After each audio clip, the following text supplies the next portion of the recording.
आज से हम लोग एक नया चैप्टर स्टार्ट करते हैं जिसका नाम है कॉम्प्लेक्स नंबर। ठीक है, कॉम्प्लेक्स नंबर। ठीक है, चलिए कॉम्प्लेक्स नंबर पे सबसे पहले हम लोग जो स्टडी करते हैं उसको हम लोग रियल नंबर और इमेजिनरी नंबर क्या होता है सबसे पहले ये देख लेते हैं। ठीक है, रियल नंबर आई होप कि सबको अभी तक पता होना चाहिए कि रियल नंबर क्या होता है। हम लोगों ने नंबर लाइन देखा है।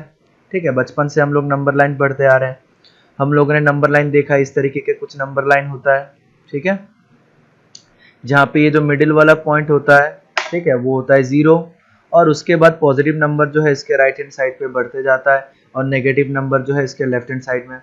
अब ध्यान से सुनना, अब 0 से लेके पॉजिटिव इधर, 0 से लेके नेगेटिव इधर, अब 0 से 1 के बीच में भी जितना नंबर आता है उसके बारे में भी बताता है ये। ठीक है, देखिए 0.1, 0.2, 0.3, 0.11। तो ये जो नंबर लाइन पे जो है ये रैशनल प्लस इरेशनल सारा का सारा नंबर होता है। रैशनल प्लस इरेशनल सारा का सारा नंबर होता है ये। ठीक है, इसमें कोई दिक्कत नहीं, ये रैशनल नंबर भी होगा, ये इरेशनल नंबर भी होगा, सारा का सारा नंबर इस पे एग्जिस्ट करेगा। ठीक है, तो ये चीज समझ में आ गया होगा कि रियल नंबर मतलब जो नंबर पूरा का पूरा रियल नंबर रियल लाइन में एग्जिस्ट करता है वो पूरा का पूरा नंबर हमारा क्या हो गया, रियल नंबर। ठीक है, rational, irrational, even, odd, prime, composite, ये सारा का सारा नंबर जो भी हम लोग देखते हैं सारा का सारा नंबर क्या है, रियल नंबर। अब आते हैं हमारे अगले कंसेप्ट पे जिसको हम लोग इमेजिनरी नंबर को बोलते हैं। Imaginary number. ठीक है, ये हमारे लिए पहला है इमेजिनरी नंबर नया सा है थोड़ा सा। हो सकता है स्कूल में भी हम लोगों ने पढ़ा होगा, बहुत लोगों ने पढ़ा होगा, अगर किसी ने नहीं पढ़ा है तो भी कोई बात नहीं, कोई दिक्कत नहीं। ठीक है, समझने की कोशिश करना। मान लेते हैं हमारे पास एक एक्सप्रेशन दिया गया है x² + 1 = 0। ठीक है, और बोला गया है कि x का ऐसा रियल वैल्यू पुट करो। ठीक है, ध्यान से समझना, बोला गया है कि x का ऐसा एक रियल वैल्यू पुट करना है हमें। x का ऐसा एक रियल वैल्यू पुट करना है जिसको पुट करने पे ये पूरा का पूरा एक्सप्रेशन जो है क्या बन जाए, =0 बन जाए।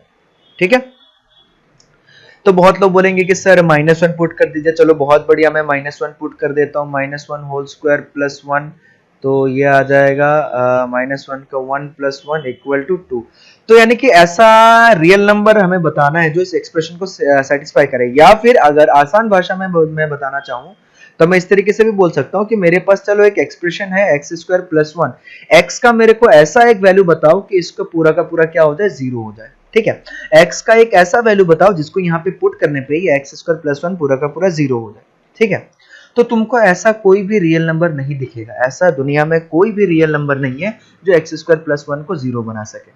ठीक है, अगर इसका कंसेप्ट के जानने चाहोगे तो सबसे छोटा चीज ये है कि x² जो भी होता है वो ग्रेटर देन और इक्वल टू 0 होता है, कभी भी लेस देन 0 नहीं होता है। और अगर ये नॉन नेगेटिव है यानी कि पॉजिटिव या फिर 0 है तो इसके साथ अगर मैं कुछ ऐड कर दूंगा पॉजिटिव नंबर तो ये हमेशा पॉजिटिव होगा, कभी 0 हो ही नहीं सकता, इम्पॉसिबल है, कभी 0 नहीं हो सकता। ठीक है, अब इसीलिए ध्यान से सुनना। अब इसका एक और कंसेप्ट है, एक और तरीके से समझ सकते हैं हम लोग।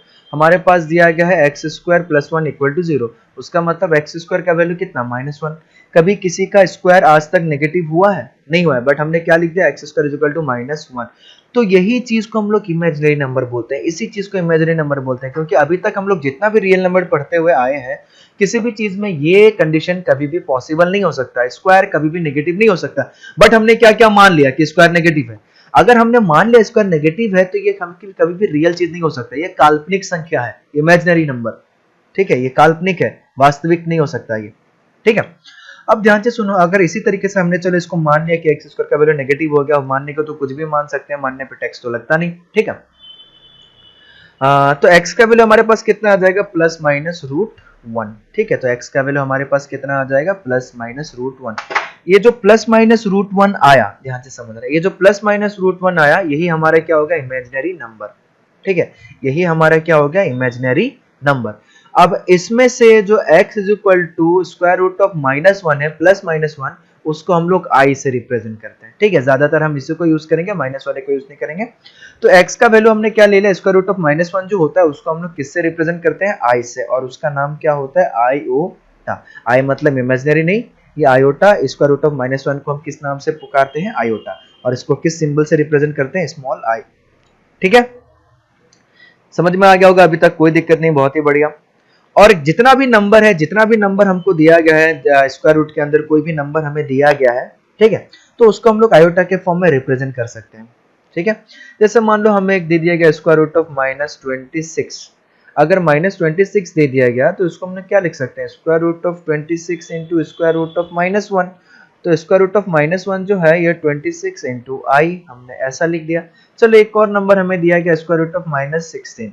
अब -16 को हम लोग क्या लिख सकते हैं, 16 इंटू माइनस ऑफ 1, यानी कि root 16 into minus of square root of -1, यानी कि 4i, ठीक है।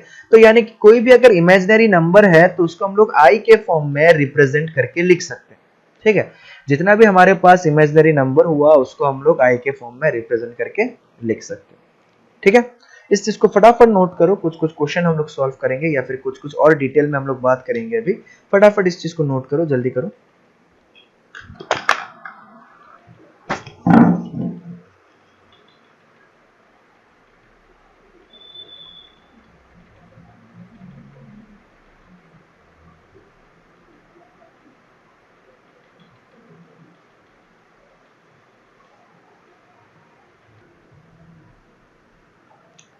ठीक है, चलिए आप लोगों ने लिख लिया होगा। एक और पॉइंट के बारे में हम लोग डिस्कस करते हैं, ध्यान से समझना। जब भी हम लोगों ने एक चीज ध्यान रखना, जब भी हम लोग स्क्वायर रूट को अंदर अगर कोई भी नंबर लिखते हैं, और स्क्वायर रूट के अंदर जो नंबर होता है वो हमेशा ग्रेटर देन और इक्वल टू 0 होना चाहिए, ठीक है, क्योंकि तब ये पूरा का पूरा चीजें क्या होगा, रियल होगा, ठीक है। इसको मैं थोड़ा सा ऐसे बता देता हूँ कि a इक्वल टू हमने लिख लिया कि x, ऐसा लिख दिया, for a to be real, ठीक है। अगर a को रियल होना है, x should be greater than और इक्वल टू 0, ठीक है। If x less than 0 then a is imaginary, ठीक है। अगर ऐसा हमारे पास हो गया, अगर x लेस देन 0 हो गया तो a जो है हमारा वो क्या बन जाएगा, इमेजिनरी बन जाएगा। इसीलिए हम कभी भी कोई भी क्वेश्चन करते हैं, फंक्शन में भी हमने पढ़ा कि स्क्वायर रूट के अंदर जो भी नंबर होता है उसको हम लोग क्या ग्रेटर देन और इक्वल टू 0 ही लेते हैं हमेशा, ठीक है। आ गया होगा समझ में, फटाफट इसको नोट करो। अब हम लोग आते हैं कॉम्प्लेक्स नंबर पे कि हमारा कॉम्प्लेक्स नंबर क्या होता है, ठीक है। अब हम लोग आते हैं कॉम्प्लेक्स नंबर पे, ठीक है। कॉम्प्लेक्स नंबर, कॉम्प्लेक्स नंबर, ठीक है। Number of the type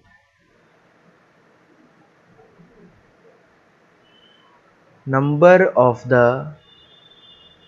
type a plus ib is called complex number, ठीक है। number of the type a plus ib is called complex number where I is equal to square root of -1, जहां पे i को हम लोग क्या बोलते हैं, स्क्वायर रूट ऑफ -1, ठीक है। और a b belongs to real, a और b क्या हो जाएगा, रियल हो जाएगा, ठीक है। अब ये बोल रहे होंगे सर इसको कॉम्प्लेक्स नंबर बोल रहे हैं, ये रियल कैसे हो गया, क्या हो गया, ध्यान से सुनना। अगर स्क्वायर रूट ऑफ -25 हम लोग लिखते हैं तो ये 5i आ जाता है ना। 5 के आगे जो मल्टीप्लाई हो रखा है वो क्या है, वो तो रियल ही है, लेकिन ये पूरा का पूरा नंबर जो है वो इमेजिनरी है, ठीक है। बट इसका i के आगे जो लिखा हुआ है वो रियल है, ठीक है। ये दोनों साथ मिलके इमेजिनरी बन जाता है, ठीक है। चलो ये चीज सबको समझ में आ गया होगा। अब ध्यान से समझना, अब हम लोग थोड़ा सा प्रॉपर्टीज ऑफ आई के बारे में थोड़ा सा डिस्कस करते हैं, ठीक है। प्रॉपर्टीज ऑफ आई, ठीक है, और ये बहुत ही इंपॉर्टेंट है, इससे बहुत सारे सवाल पूछे भी जाते हैं। प्रॉपर्टीज ऑफ आई, हमें क्या पता चला कि आई हमारा क्या है, स्क्वायर रूट ऑफ -1। अगर आई हमारा स्क्वायर रूट ऑफ -1 है तो आई स्क्वायर कितना हो जाएगा, 1, ठीक है। आई क्यूब कितना हो जाएगा, आई क्यूब, चलो आई इंटू आई स्क्वायर, ठीक है, सॉरी ये -1, आई इंटू आई स्क्वायर का वैल्यू कितना, -1, तो आई क्यूब इक्वल टू कितना हो जाएगा, -1 इंटू आई, -1 इंटू आई मतलब -i, ठीक है। i to the power 4, i to the power 4 मतलब क्या हो जाएगा, i टू द पावर 4 मतलब हमारे पास आ जाएगा आई स्क्वायर इंटू आई स्क्वायर, यानी कि 1 -1 इंटू -1, यानी कि इसका वैल्यू कितना आ गया, 1, ठीक है। बहुत बढ़िया, सबको समझ में आएगा, कोई दिक्कत नहीं, ठीक है। ठीक उसी तरीके से अगर मैं i टू द पावर 5 निकालूंगा तो i into i to the power 4 equal to कितना हो जाएगा, i हो जाएगा, i टू द पावर 4 का वैल्यू 1 है, कुछ चीजें सिमिलर देखने को मिल रहा है। चलो, अगर i टू द पावर 6 ले लूंगा तो i square into i to the power 4, और आई स्क्वायर का वैल्यू कितना है, आई स्क्वायर का वैल्यू है -1, तो इसका वैल्यू हो जाएगा -1। ओके, ठीक है। चलो, अगर मैं आई टू द पावर 7 ले लेता हूँ तो हमारे पास क्या देखने को मिलेगा, ठीक है। आई टू द पावर 7 अगर हम लोग ले लेंगे तो आई टू द पावर 7 लेने से हमारे पास क्या आ जाएगा, i cube into i to the power 4, और आई क्यूब का वैल्यू कितना है, आई टू द पावर 4 कितना है 1, तो ये क्या आई क्यूब का मतलब कितना, माइनस ऑफ आई, ठीक है। चलो, ये भी समझ में आ रहा है हमें, ठीक है। अगर हम लोग आई टू द पावर 8 करेंगे तो आई टू द पावर 8 मतलब i into i to the power 7, i to the power 7 मतलब क्या, माइनस आई, ठीक है, माइनस आई, ठीक है। ये क्या, -1 5 6 7 8,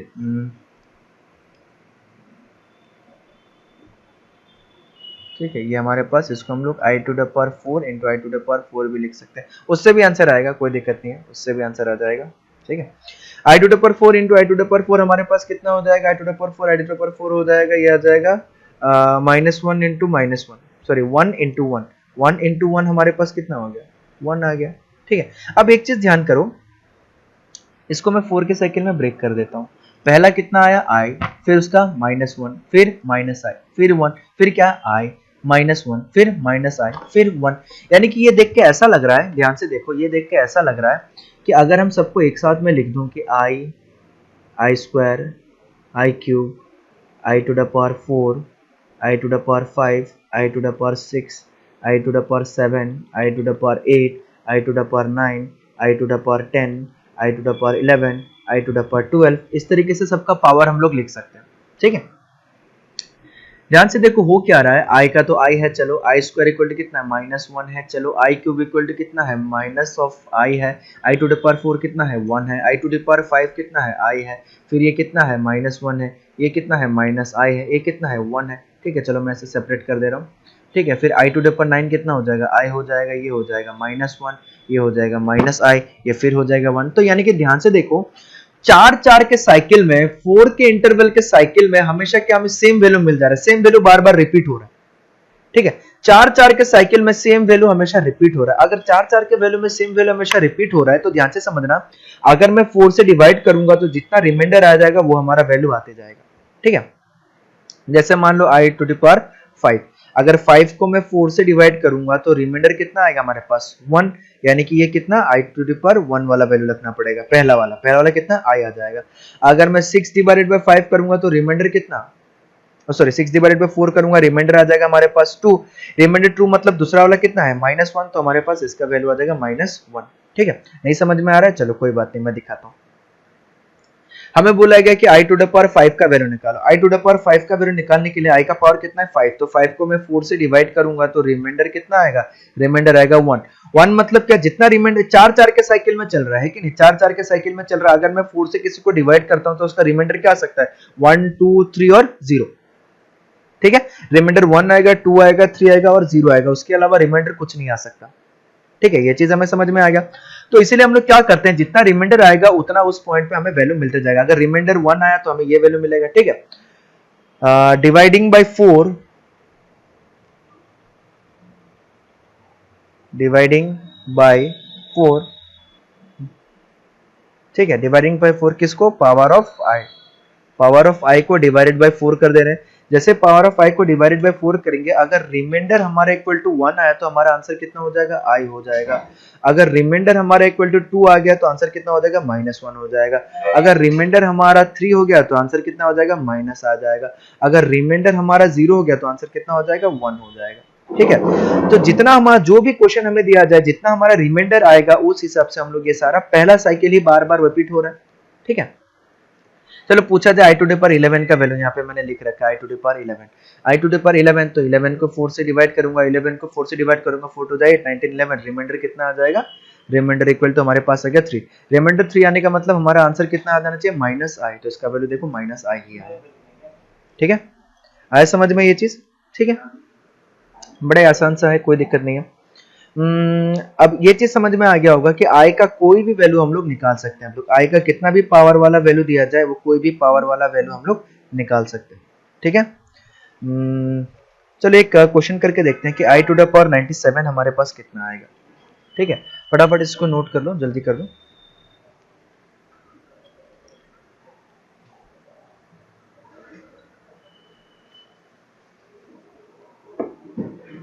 ठीक है, चलिए आप लोगों ने नोट कर लिया होगा। मान लेते हम क्वेश्चन ले लेते हैं कि आई टू द पावर 97 का वैल्यू हमारे पास कितना आएगा। ठीक है, तो हमारे पास 97 है, जब हम 97 को 4 से डिवाइड करेंगे तो हमारा रिमाइंडर कितना आएगा। ठीक है, तो इसको हम लोग कैसे लिख सकते हैं, 97 को कितने से लिख सकते हैं, 4 को अगर हम 97 से डिवाइड करेंगे तो 4 टू जा कितना आ जाएगा, 4 टू जा 8, 4 टू जा 8, 1 आ गया, 17 आ गया, फिर अगला कितना 4 4 जा 16, रिमाइंडर कितना आ गया 1 आ गया। तो जैसे रिमाइंडर हमारे पास 1 आया, तो रिमाइंडर 1 आया तो मतलब हमारा वैल्यू क्या होना चाहिए, हमने देखा था कि रिमाइंडर 1 पे हमारा वैल्यू आता है आई, तो हमारा आंसर कितना आ जाएगा, i to the power 97 equal to हमारे पास कितना आ जाएगा। ठीक है, तो इस चीज को मैं लिखा देता हूँ अच्छे से, एक बार मैंने तो ऑलरेडी लिखा दिया बट मैं नोट बना के अच्छे से करा देता हूँ एक बार। नोट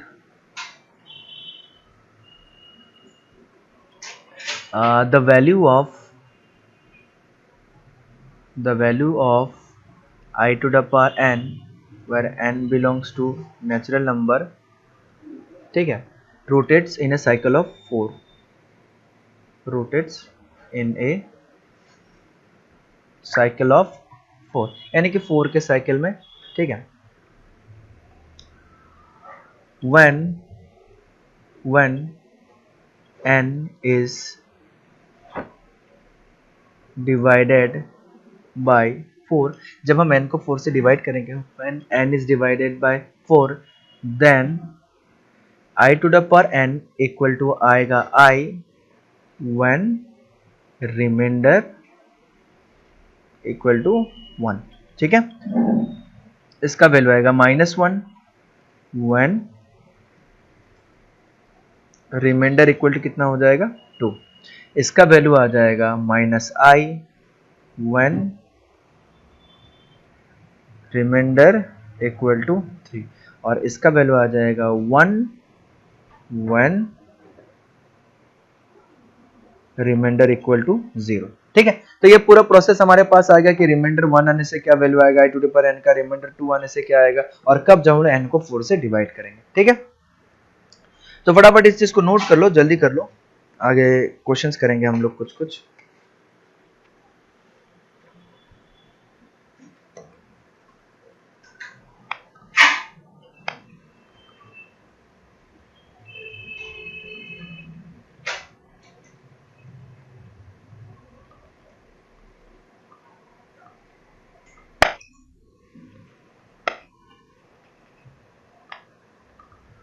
ठीक है, चलो ये पहला पॉइंट आ गया। नोट का दूसरा पॉइंट हम लोग और लिखते हैं। ठीक है, पहला पॉइंट तुम लोगों ने नोट कर लिया होगा, नोट का दूसरा पॉइंट देखो ध्यान से कि कोई भी नंबर अगर है 4 से डिवाइड करते हैं, मैंने बताया हुआ था कि 4 से अगर किसी चीज को डिवाइड करेंगे और रिमाइंडर 1 आ रहा है तो उसको हमारा 4n+1 के फॉर्म में लिख सकते हैं। तो इसका वैल्यू हमेशा कितना आएगा, i आएगा। अगर 4n+2 है तो इसका वैल्यू हमेशा -1 आएगा। अगर i to the power 4n+3 कोई बन रहा है तो उसका वैल्यू हमेशा कितना आएगा, -i आएगा। अगर i टू द पावर 4 है मतलब 4n मतलब 4 से डिवाइड हो रहा है तो इसका वैल्यू कितना आ जाएगा, हमारे पास 1 आ जाएगा। ठीक है, ये डिवीजन रूल मैं बता चुका हूं। और हम कैसे चेक करेंगे कि कोई भी नंबर 4 से डिविजिबल है कि नहीं, when last two digits of a number is divisible by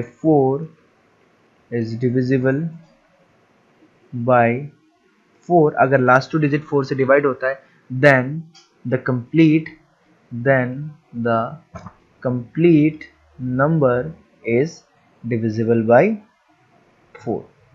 ठीक है, अगर किसी भी नंबर का लास्ट 2 डिजिट अगर कंप्लीटली डिविजिबल होता है 4 से तो पूरा का पूरा नंबर जो भी दिया गया वो क्या होगा, 4 से डिवाइड हो जाएगा। ठीक है, चलो हमें एक क्वेश्चन दिया गया, मान लेते हैं एक क्वेश्चन दे दिया गया कि i टू द पावर 1 2 3 4 का वैल्यू निकालो। ठीक है, 1 2 3 4, तो सबसे पहले चेक करो कि क्या यह नंबर 4 से डिवाइड हो रहा है। अगर ये 4 से डिवाइड हो रहा है तो इसका वैल्यू डायरेक्टली 1 आ जाएगा। और 4 से डिविजिबिलिटी हम लोग कैसे चेक करते हैं, जो हमारा लास्ट 2 डिजिट है वो 4 से डिवाइड हो रहा है कि नहीं चेक करना है। ठीक है, तो लास्ट 2 डिजिट कितना है, 34 क्या 4 से डिवाइड होता है, ध्यान से सोचो। 34 जो है 34 को अगर हम 4 से डिवाइड करेंगे तो ये आ जाएगा 6 4 24, 4 9 36, 4 8 32। ठीक है, 4 8 32। तो ये नहीं कटेगा, रिमाइंडर बचेगा 2।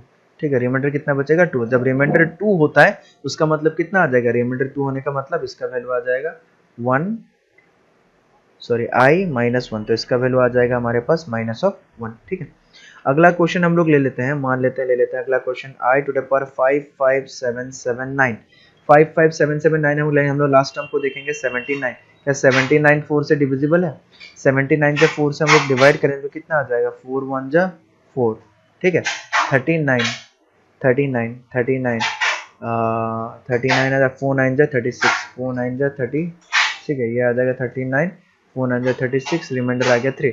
तो रिमाइंडर जब 3 आता है इसका वैल्यू कितना आता है, माइनस ऑफ आई। तो इसका वैल्यू कितना आ जाएगा, माइनस ऑफ आई। ठीक है, मान लो अगला क्वेश्चन हमें दिया गया है, तो ये क्वेश्चन नंबर 1 हो गया, क्वेश्चन नंबर 2 हो गया। मान लो क्वेश्चन नंबर 3 हमें दे दिया गया कुछ इस तरीके से, आई टू दी पावर -12371। ठीक है, -12371 दे दिया गया। -12371 मतलब क्या, हम लोग इसको क्या लिख सकते हैं, i to the power sorry 1 by i to the power 12371। ठीक है, अब 71 को हम डिवाइड करते हैं कि 4 से डिवाइड होता है, तो 4 से अगर लेंगे तो 4 1 जा 4, ये आ जाएगा 31, 4 9 जा 36, 4 8 जा 32, 4 7 जा 28। तो 4 7 जा करेंगे तो 28, 28 करेंगे तो रिमाइंडर कितना आएगा, 28, 29, 30, 31। तो रिमाइंडर आ जाएगा 3। तो जैसे रिमाइंडर 3 आ गया, रिमाइंडर 3 आने का मतलब कितना हो गया, ठीक है, तो रिमाइंडर 3 आने का मतलब क्या हो गया, इसका वैल्यू आई क्यूब के बराबर आ जाएगा। ठीक है, 1 बाई माइनस आई। ठीक है, रिमाइंडर 3 मतलब कितना आ जाता है, 1 बाई माइनस आई। ठीक है, इसको थोड़ा सा लॉजिकली हम 1 बाई माइनस आई का वैल्यू को 1 बाई माइनस आई तो डिनोमिनेटर के फॉर्म में आ गया। अब माइनस आई को हम लोग क्या लिख सकते हैं, ध्यान से देखना, माइनस आई को हम लोग क्या लिख सकते हैं, माइनस आई को हम लोग लिख सकते हैं आई। ठीक है, चलो ऐसे लिखा हुआ है। माइनस आई को हम लोग क्या लिख सकते हैं, माइनस आई को हम लोग आई लिख सकते हैं, उसके बाद 1 1 को हम लोग क्या लिख सकते हैं, सॉरी आई क्यूब लिख सकते हैं, 1 को हम लोग क्या लिख सकते हैं, आई टू द पावर 4 लिख सकते हैं। तो इसका वैल्यू क्या, सिंपली आई के बराबर भी हो जाएगा। ठीक है, तो यही थोड़ा सा हमें कुछ कुछ चीजें देखने को मिलता है कॉम्प्लेक्स नंबर में। ठीक है, तो ये आ गया हमारा i to the power 4 by i cube. इसी चीज को आई को 1 हमारा आया, 1 किसका वैल्यू होता है, आई टू दी पावर 4, और माइनस आई किसका वैल्यू होता है, आई क्यूब का वैल्यू होता है। तो इसी को थोड़ा सा मैनिपुलेट करके हमने क्या लिख दिया, i to the power 4 divided by i cube is equal to i. ठीक है, तो फटाफट इस चीज को नोट कर लो, यानी कि इसको हम लोग ने डिनोमिनेटर के फॉर्म में नहीं रखना था, हमें सिंपली इसके फॉर्म में कन्वर्ट कर देना था। ठीक है, तो हमारा वैल्यू कितना आ गया, आई आ गया। फटाफट इस चीज को नोट कर लो, जल्दी करो, अगला क्वेश्चन हम लोग करेंगे।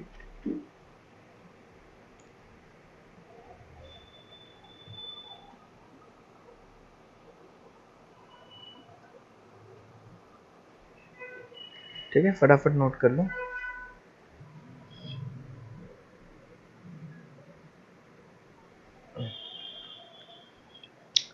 ठीक है, चलिए हम लोग कुछ कुछ क्वेश्चन सॉल्व कर लेते हैं। और इस बार क्वेश्चन दिया गया कुछ इस तरीके से। ठीक है, पहला क्वेश्चन दिया गया कुछ इस तरीके से, हमें वैल्यू फाइंड आउट करना है आई टू द पावर 19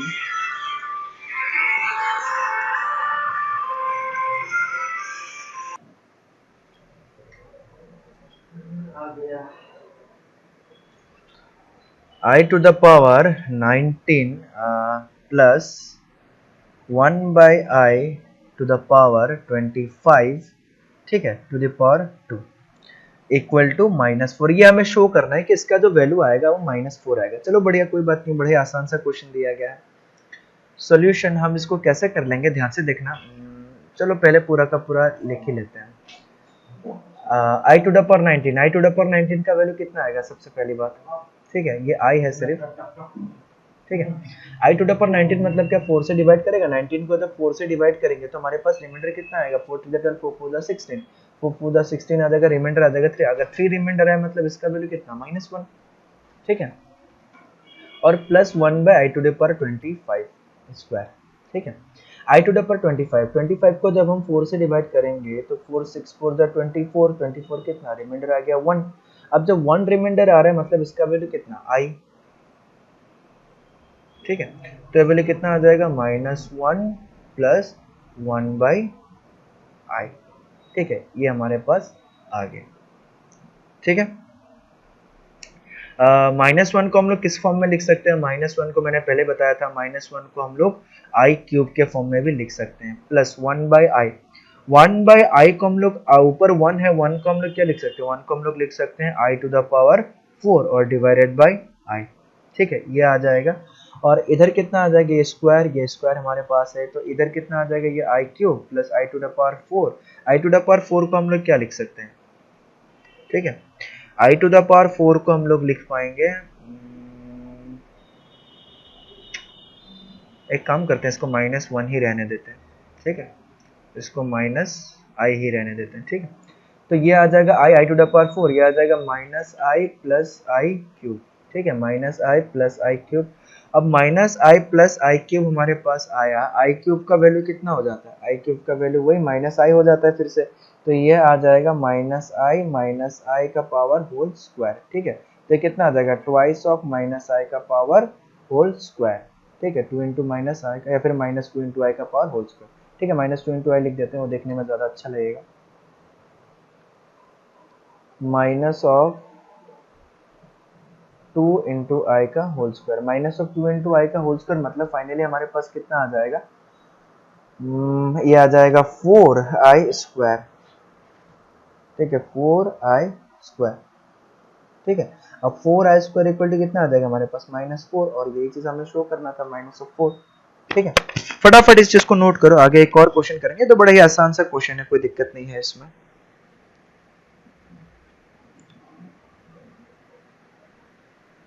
ठीक है, फटाफट नोट करो।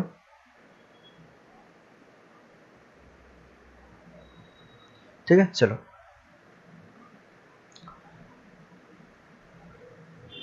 ठीक, इसको रब कर लेते हैं।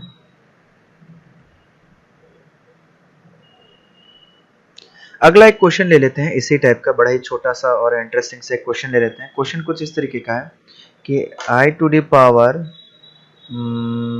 18 i to the power 18 plus 1 by i to the power plus 1 by i to the power 24 और उसका पावर है 3, इसको प्रूफ करना इक्वल टू 0, कि इसका वैल्यू जो है 0 आ रहा है। ठीक है, तो 18 जो होगा 4 4 जो 16, आई स्क्वायर का वैल्यू कितना आ जाएगा? -1, -1/24, तो ये आ जाएगा 1/i24 प्लस 1/i24 का पावर क्यूब। ठीक है, 0 हमें प्रूफ करना, तो ये वैल्यू आ गया हमारे पास -1। ठीक है, plus 1/i24। i to the power 24 का मतलब हमारे पास कितना आ जाएगा? i टू द पावर 24 का मतलब हमारे पास हो जाएगा 6 4 जा 24, ये डिवाइड हो जाएगा, i ही आ जाएगा, तो 1 प्लस 1/1 और उसका पावर क्यूब, तो ये आ जाएगा -1 प्लस 1 का पावर क्यूब, 0 का पावर क्यूब इक्वल टू कितना आ गया? 0। कुछ सोचना ही नहीं है, बड़ा ही इंटरेस्टिंग सा क्वेश्चन और आसान क्वेश्चन। ठीक है,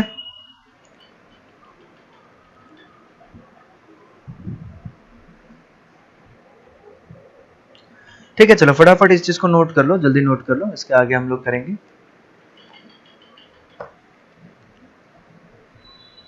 ठीक है, अब थोड़ा सा अच्छे क्वेश्चन पे जाते हैं। नोट पे सबसे पहले मैं एक चीज बता देना चाहूंगा कि फैक्टोरियल मतलब क्या होता है। ठीक है, फिर उस पर बेस्ड एक क्वेश्चन करेंगे। फैक्टोरियल फैक्टोरियल का मतलब होता है क्या? फैक्टोरियल को हम लोग या तो ऐसे रिप्रेजेंट करते हैं या फिर ऐसे रिप्रेजेंट करते हैं। ठीक है, अगर कहीं पे 4 फैक्टोरियल लिखा हुआ है मतलब 4 इंटू 3 इंटू 2 इंटू 1, कहीं पे अगर 10 फैक्टोरियल लिखा हुआ है उसका मतलब 10 into 9 into 8 into 7 into 6 into 5 into 4 into 3 into 2 into 1 तक पूरा का पूरा मल्टीप्लाई होते जाते रहेगा।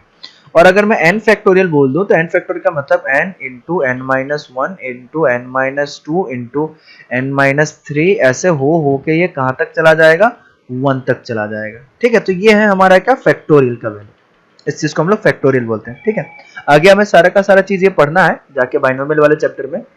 ठीक है, बट अभी हम इस चीज को याद रख लेते हैं, छोटा सा चीज है जिसको हम लोग याद रख सकते हैं। ठीक है, चलो आगे हम लोग देखते हैं।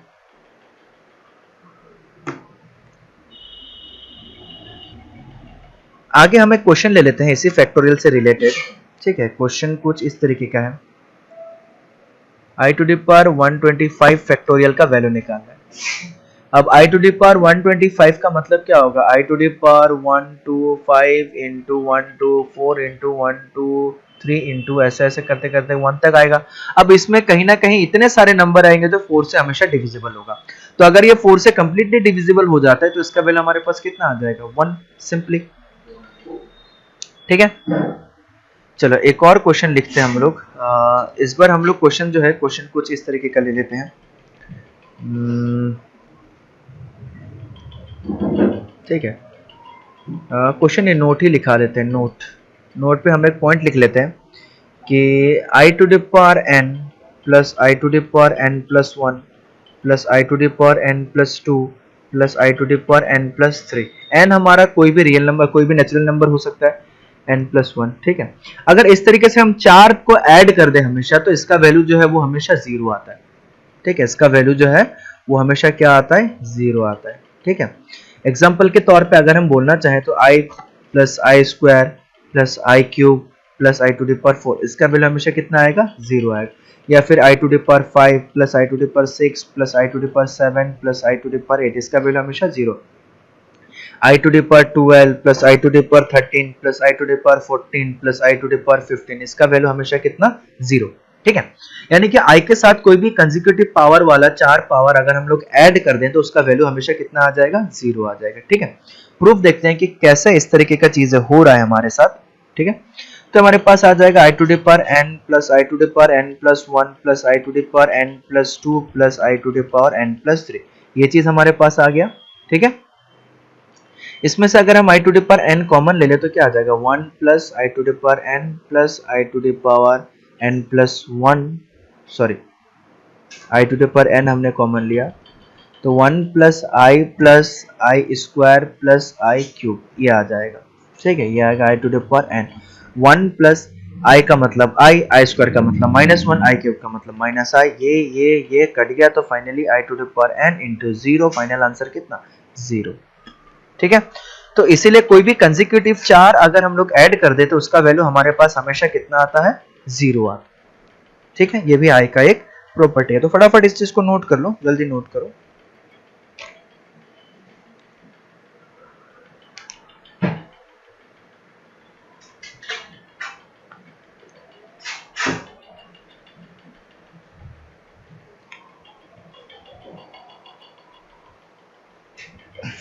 और ये बहुत ही इंपॉर्टेंट प्रॉपर्टी है, तुम लोग को याद रखना पड़ेगा इस प्रॉपर्टी को। ठीक है, इसी से रिलेटेड एक क्वेश्चन भी हम लोग कर लेते हैं। चलो इसी से रिलेटेड क्या हम एक क्वेश्चन भी कर लेते हैं। Find i to the power 5 plus i to the power 6 plus i to the power 7 plus i to the power 8 plus dot dot dot plus i to the power 5 1 2। ठीक है, चलो करते हैं। अगर हम 4 4 4 4 करके ऐड करेंगे तो उसका वैल्यू हमेशा कितना होते जाएगा, 0 होते जाएगा। यानी कि i to the power 5 plus i to the power 6 plus i to the power 7 plus i to the power 8, ये प्लस ऐसे फिर 4 प्लस ऐसे फिर 4 प्लस ऐसे फिर 4 प्लस ऐसे फिर 4, अगर ऐसे ऐसे ऐसे ऐसे ऐसे करके ऐड अगर हम लोग करते जाएंगे तो हमारा टोटल कितना आ जाएगा, 0 आ जाएगा। ठीक है, अब देखते हैं i टू द पावर 5 और 5 1 2, क्या ये टोटल नंबर जो है, क्या इसमें टोटल 4 मतलब 4n नंबर आ रहा है, टोटल नंबर जो है 4n नंबर आ रहा है। ठीक है, अगर हम लोग 5 से लेके 10 तक करते हैं तो 10 माइनस 5 कितना नंबर आता है, 5 आता है। यानी कि इसके बीच में टोटल कितना नंबर आया, हिसाब करो, 5 6 7 8 9 10, 1 2 3 4 5 6। ठीक है, ध्यान से समझना। अगर मैं 5 से लेके मैं 10 तक लिख दूं तो 10 माइनस 5 करूंगा तो कितना आएगा, 5, और 5 प्लस 1 अगर मैंने कर दिया तो टोटल नंबर। ठीक है, टोटल नंबर यानी कि 1 2 3 4 5 6, टोटल नंबर कितना है उतना नंबर हमारे पास आ जाए। ठीक है, तो यही लॉजिक हम यहाँ पे यूज करते हैं। तो देखते हैं कि टोटल नंबर हमारे पास कितना है। अगर मान लो हमारे पास 5 1 2 है तो 5 1 2 माइनस 5 हमारे पास कितना आ जाएगा, ये आ जाएगा 507। ठीक है, और 507 प्लस 1 जो होगा दैट मींस 508, ये होगा टोटल नंबर जो इसके बीच में प्रेजेंट है। और ये टोटल नंबर जो है इसको हम लोग 4n के फॉर्म में लिख सकते हैं। 4n के फॉर्म में मतलब 4 के ग्रुप के फॉर्म में लिख सकते हैं, यानी कि 508 को हम 4 से डिवाइड कर सकते हैं। क्यों? क्योंकि लास्ट 2 डिजिट जो है वो 4 से डिवाइड हो रहा है। ठीक है, आ गया होगा समझ में किस तरीके से कैसे काम कर रहा है। तो अगर इसको 4 के ग्रुप में हम लोग हमेशा बांट सकते हैं तो ये भी 0 हो जाएगा, ये भी 0 हो जाएगा, ये भी 0 हो जाएगा, ये भी 0 हो जाएगा, ये भी 0 हो जाएगा। तो इसका जो फाइनल आंसर आएगा हमारे पास वो कितना आएगा? 0 ही आएगा। ठीक है, थोड़ा सा लॉजिक क्या यूज किया हमने इस क्वेश्चन को सॉल्व करने के लिए। तो फटाफट इस चीज को नोट कर लो, जल्दी करो, आगे एक और क्वेश्चन करेंगे हम लोग।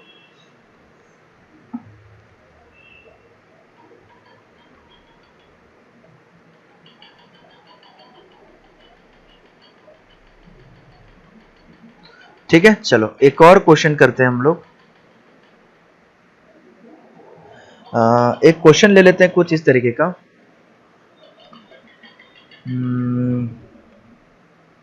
आई प्लस, चलो इस क्वेश्चन को नहीं लेते हैं, एक अच्छा सा क्वेश्चन लेते हैं कि sum of r equal to 1 से लेके 25, 1 से लेके 25 i to the power r factorial. इसका फैक्टोरियल है ये, समझ जाना। ठीक है, तो ये जो होगा इसको कैसे लिख सकते हैं? i to the power 1 plus i to the power 2 plus i, इसका वैल्यू निकालने के लिए बोला गया, मैं सॉल्यूशन बना के लिख देता हूँ। इसका वैल्यू निकालने के लिए बोला गया, तो सॉल्यूशन, इसका वैल्यू जो हमारे पास आ जाएगा sum of r is equal to 1 से लेके 25 i to the power factorial of 25। ठीक है, तो इसका वैल्यू कितना आ जाएगा? i to the power 1 plus i to the power 1 factorial i to the power 2 factorial plus i to the power 3 factorial plus i to the power 4 factorial plus dot dot dot dot dot dot dot dot ऐसे करके i to the power 25 factorial. ठीक है, अब 1 factorial का value कितना आ गया? i, 2 factorial का value कितना आ गया? 2, 3 फैक्टोरियल का वैल्यू कितना आ गया? 6, और इसके बाद 4 factorial plus i to the power 5 factorial plus dot dot dot dot करते करते plus i to the power 25 factorial. ठीक है, अब ध्यान से समझना, इसका वैल्यू आ गया i, इसका वैल्यू आ गया माइनस ऑफ 1, इसका वैल्यू आ गया i to the power 6, i to the power 6 मतलब कितना रिमाइंडर आ रहा है? 2 रिमाइंडर आ रहा है 4 से डिवाइड करने पे, तो ये भी कितना आ जाएगा? Minus of 1। अब इसके बाद जितना भी नंबर आ रहा है सबका सब क्या हो रहा है? 4 से डिविजिबल आ रहा है। जितना भी पावर वाला आएगा सबका सब 4 से डिविजिबल होगा, और कोई भी नंबर अगर 4 से डिविजिबल होगा तो उसका वैल्यू कितना आएगा? उसका वैल्यू हमेशा 1 आएगा। तो 1 प्लस 1 प्लस 1 प्लस ऐसे ऐसे ऐसे ऐसे करते करते करते करते 1 प्लस ऐसे ऐसे करते करते टोटल आ जाएगा। टोटल कितना टर्म आएगा? 25 माइनस 4, 25 माइनस 4 कितना? 21, तो टोटल 22 टर्म्स आ जाएंगे। ठीक है, 3 इधर आएगा, टोटल 22 टर्म्स हमारे पास आ जाएंगे। ठीक है, तो यानी कि इसको हम लोग लिख सकते हैं i ऑफ -1 प्लस 22, तो ये क्या आ जाएगा? i plus 20। तो हमारा जो आंसर आ गया वो कितना आ गया? i प्लस 20 आ गया। ठीक है, बड़ा ही आसान सा इंटरेस्टिंग क्वेश्चन, बहुत ही बढ़िया। ठीक है, फटाफट इस चीज क्वेश्चन को नोट कर लो, जल्दी करो, अगला क्वेश्चन हम लोग फिर से सॉल्व करेंगे।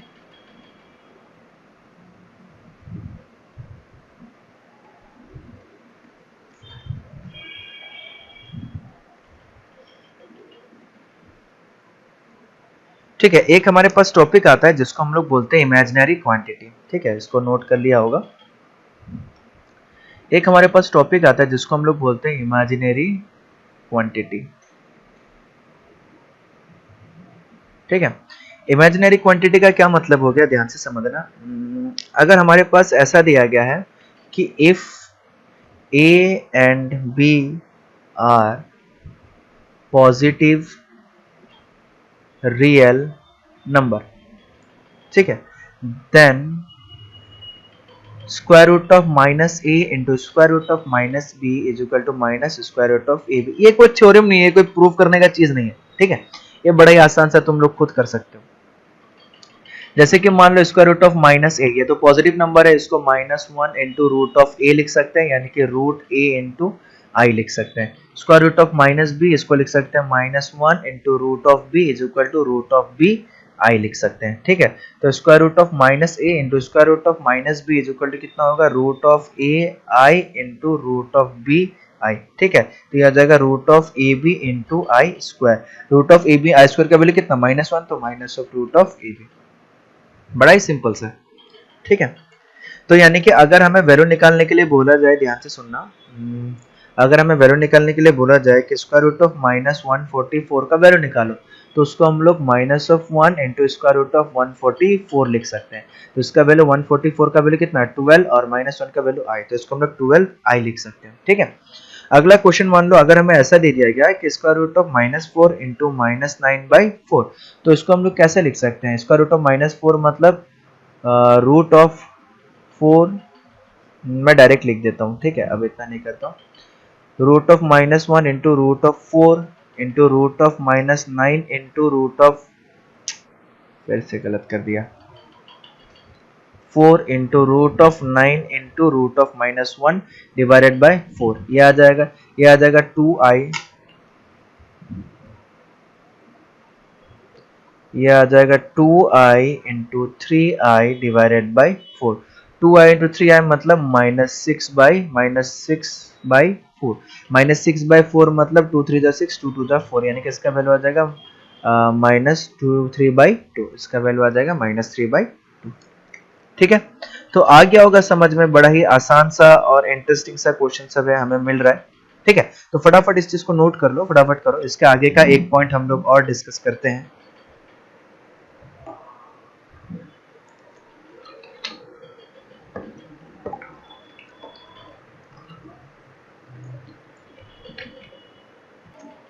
ठीक है, चलो तुम लोगों ने लिख लिया होगा। ठीक है, अभी आते हैं हम लोग कॉम्प्लेक्स नंबर में। ठीक है, कॉम्प्लेक्स नंबर किसको बोला जाता है, कैसा होता है कॉम्प्लेक्स नंबर।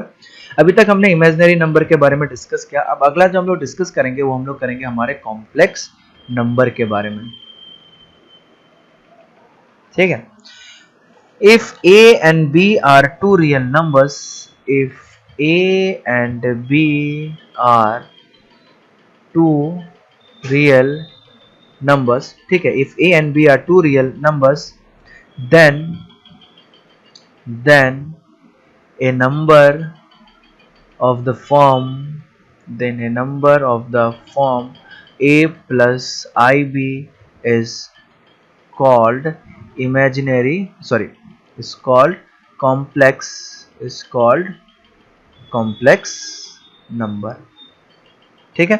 तो कॉम्प्लेक्स नंबर क्या होता है, ध्यान से समझना। कोई भी a प्लस आई बी वाला फॉर्म जिसमें क्या रियल नंबर भी रहे और इमेजिनरी नंबर भी रहे, तो इस टाइप के जो भी नंबर होता है, इस टाइप के नंबर को हम लोग क्या बोलते हैं, कॉम्प्लेक्स नंबर। जैसे फॉर एग्जांपल के लिए -2 plus 3i, 4 plus 5i, -7 minus 2i। ठीक है। तो ये सारे के सारे हमारे पास क्या आ गए, कॉम्प्लेक्स नंबर आ गए। ठीक है, आ गया समझ में। ये सारे के सारे हमारे पास क्या आ गया, कॉम्प्लेक्स नंबर। और कॉम्प्लेक्स नंबर जो है, नोट, कॉम्प्लेक्स नंबर जो है मेनली z से रिप्रेजेंट करते हैं हम लोग। z equal to a plus i b, ये हमारा क्या आ गया, कॉम्प्लेक्स नंबर आ गया।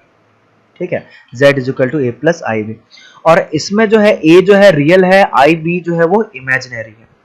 ठीक है, a जो है रियल है, आई बी जो है इमेजिनरी। ठीक है। और इसमें जो a is known as real part, ठीक है, जिसमें a को हम लोग क्या बोलते हैं, real part, and b is known as imaginary part. ठीक है। ये जो पूरा का पूरा कॉम्प्लेक्स नंबर हुआ, उसमें a को हम लोग किस नाम से पुकारेंगे, रियल पार्ट, और b को हम लोग किस नाम से पुकारेंगे, इमेजिनरी पार्ट। और रियल पार्ट को लिखने का एक और तरीका है कि रियल ऑफ z। तो रियल ऑफ z मतलब ये जो कॉम्प्लेक्स नंबर है उसका रियल पार्ट कितना होगा, a, और ये जो कॉम्प्लेक्स नंबर है उसका इमेजिनरी पार्ट को लिखने का तरीका हो गया ऐसा, I am of z। Imaginary part का वैल्यू कितना हो गया इसका, b। आया समझ में। ठीक है। तो ये हो गया हमारा पूरा का पूरा कॉम्प्लेक्स नंबर। जैसे हमने ये क्वेश्चन लिख रखा है, ठीक है, ये पहला वाला क्वेश्चन में, चलो हम फिर से लिख लेते हैं। अगर मान लो z ऑफ 4 माइनस 6i ऐसे लिखा हुआ है, तो रियल ऑफ z जो हो जाएगा वो हो जाएगा 4, इमेजिनरी ऑफ z जो हो जाएगा वो हो जाएगा -6। मान लो एक और एग्जांपल ले लेते हैं, -2 माइनस 71i ऐसा दे दिया गया। ठीक है, z इज इक्वल टू, तो रियल ऑफ z जो होगा वो हमारे पास -2 होगा, इमेजिनरी ऑफ z जो होगा हमारे पास -71 हो जाएगा। ठीक है। तो यही चीज है। अब मान लो हमारे पास और एक एग्जांपल दे दिया गया है 2i, z is equal to 2i। अगर z is equal to 2i तो रियल पार्ट तो कोई है नहीं, तो रियल ऑफ पार्ट कितना होगा, 0, और इमेजिनरी ऑफ z कितना हो गया 2i, यानी कि इसको हम लोग लिख सकते हैं ना 0 + 2i। ठीक है, ठीक उसी तरीके से मान लो अगर हमें ऐसा दे दिया जाता है कि z = 5, तो z = अगर 5 है तो उसको हम लोग 5 + 0 × i लिख सकते हैं। तो यानी कि रियल ऑफ z हो गया हमारे पास 5 और इमेजिनरी ऑफ z हो गया हमारे पास 0। बस इतना ही डिफरेंस है और कुछ नहीं है। ठीक है, आ गया समझ में? तो इस चीज को हम थोड़ा सा सिंप्लीफाई करके एक बार और लिखेंगे। ठीक है, फटाफट इसको नोट कर लो, जल्दी करो, फटाफट इस चीज को नोट कर लो।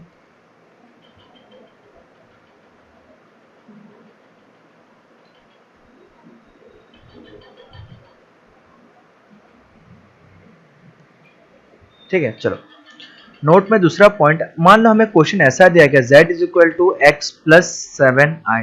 अब हमें पूछा जाए कि रियल ऑफ z क्या होगा, तो सॉरी इमेजिनरी ऑफ z पूछते हैं।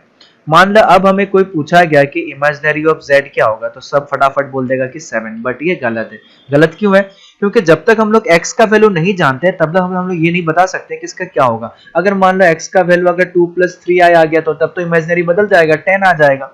ठीक है, तो जब तक हमें पूरा का पूरा वैल्यू क्लियर नहीं हो, नंबर के फॉर्म में नहीं आया या क्वेश्चन में बहुत क्लियरली नहीं दिया जाए, तो तब तक हम लोग अपने मन से क्वेश्चन का ऊपरी भाग को देख के हम लोग नहीं बता पाएंगे कि हमारा रियल क्या होगा और इमेजिनरी पार्ट क्या होगा।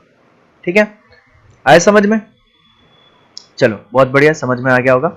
अब मान लो हम लोग क्या, हमारे पास थर्ड पॉइंट हमारे पास क्या आ रहा है कि हमारा जो सबसे बड़ा नंबर है, ठीक है, सबसे बड़ा जो नंबर हमारे पास आया वो कौन सा आया? Complex number. ठीक है, सबसे बड़ा नंबर जो है कॉम्प्लेक्स नंबर। कॉम्प्लेक्स नंबर का सबसेट है रियल नंबर, रियल नंबर का सबसेट है रैशनल नंबर और इरेशनल नंबर। ठीक है, चलो हम रैशनल लिख देते हैं। रैशनल नंबर का सबसेट है इंटीजर, इंटीजर का सबसेट है होल नंबर, होल नंबर का सबसेट है क्या? Natural number. ठीक है, या फिर पॉजिटिव इंटीजर भी बोल सकते हैं। तो सबसे बड़ा जो नंबर आया हमारे पास, सबसे बड़ा नंबर हमारे पास क्या आता है? कॉम्प्लेक्स नंबर, क्योंकि कॉम्प्लेक्स नंबर में रियल और इमेजिनरी दोनों होते हैं। ठीक है, तो इस चीज को ध्यान रखना कि all real number are complex number. सारा का सारा जो रियल नंबर होता है क्या होता है? Complex number with imaginary part as 0। ठीक है, जैसे z = 2, ये एक रियल नंबर है, बट इसका मतलब क्या है? 2 + 0 × i, जिसका रियल पार्ट क्या है? रियल पार्ट 2 है और जिसका इमेजिनरी पार्ट क्या है? 0 है। आ गया समझ में? ठीक है, तो आज का क्लास हम यहीं पे खत्म करते हैं, बाकी नेक्स्ट क्लास में हम लोग फिर से एक नया टॉपिक से, नया पॉइंट से डिस्कस करेंगे। ठीक है, चलिए, थैंक यू।